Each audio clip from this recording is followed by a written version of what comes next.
Salut à tous, c'est Astrid de la chaîne La Vie en Rousse pour la chaîne des box et aujourd'hui on se retrouve pour découvrir le contenu de la Gula Box de ce mois d'octobre. Si vous ne connaissez pas la Gula Box, c'est une box de snacks qui sont assez équilibrés.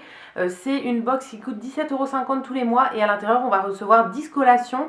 On a à chaque fois 5 collations différentes et on a 2 portions de chaque collation. Elle se présente toujours dans une petite boîte comme ça et avec on a le petit livret qui va nous détailler les 5 sortes du mois. Et la grande nouveauté maintenant, c'est que les collations ne sont plus dans des petites barquettes en plastique, mais elles sont dans des petits sachets comme ça, qui sont des sachets biodégradables. C'est des sachets qui sont faits à base de plantes, d'amidon et de papier, et du coup c'est pas du tout du plastique, mais on peut le mettre tout simplement dans le compost.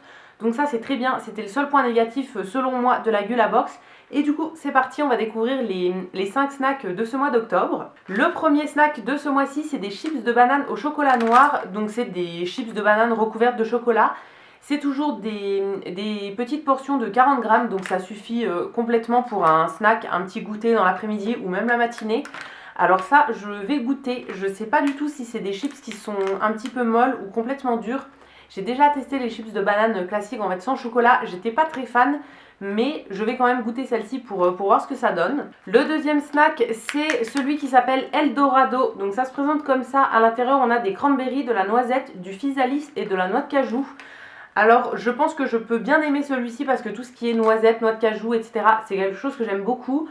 Le cranberry, ça passe très très bien. Et la petite nouveauté, ce que je ne connais pas encore, c'est le physalis. Ça m'intrigue vraiment de voir ce que ça donne au niveau du goût. Donc voilà, je goûterai celui-ci avec plaisir. Pour le troisième snack, c'est de la mangue séchée. Donc tout simplement que de la mangue, en fait, des petites tranches de mangue. Alors ça, je suis pas très fan, que ce soit en frais en fait ou en séché. La mangue, c'est pas un fruit que j'aime tant que ça. Donc celui-ci, je pense que je le donnerai à quelqu'un, je ne vais pas le garder pour moi. En quatrième, on a le snack qui s'appelle Amande Lover. Et donc à l'intérieur, on a de l'amande au chocolat blanc et thé matcha et de l'amande blanchie. Alors celui-ci, je pense que ça va être mon préféré du mois.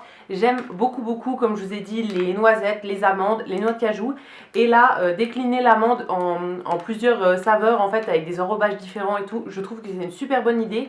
Et je pense que ça va beaucoup me plaire parce que franchement, c'est vraiment quelque chose que j'ai jamais goûté. Par exemple, les amandes au thé matcha. Mais le reste, les amandes classiques, amandes blanchies, c'est quelque chose que j'adore. Et enfin, le dernier snack pour ce mois d'octobre, c'est un granola qui s'appelle Grano Choco Coco. Donc à l'intérieur, on a du granola au chocolat, des noix de coco et des cranberries. On a déjà eu plusieurs fois des granolas un petit peu différents à chaque fois et c'est quelque chose que j'aime beaucoup. J'ai mangé les autres avec un yaourt et un fruit et ça se mariait très bien, donc je ferai exactement pareil pour celui-ci. C'est un petit déj ou un goûter que je prends très souvent. Donc voilà pour le contenu de la Gula Box de ce mois d'octobre. J'espère que la vidéo vous aura plu. N'hésitez pas à me laisser un petit commentaire pour me donner votre avis. Et quant à nous, on se retrouvera très vite pour découvrir d'autres box. A bientôt!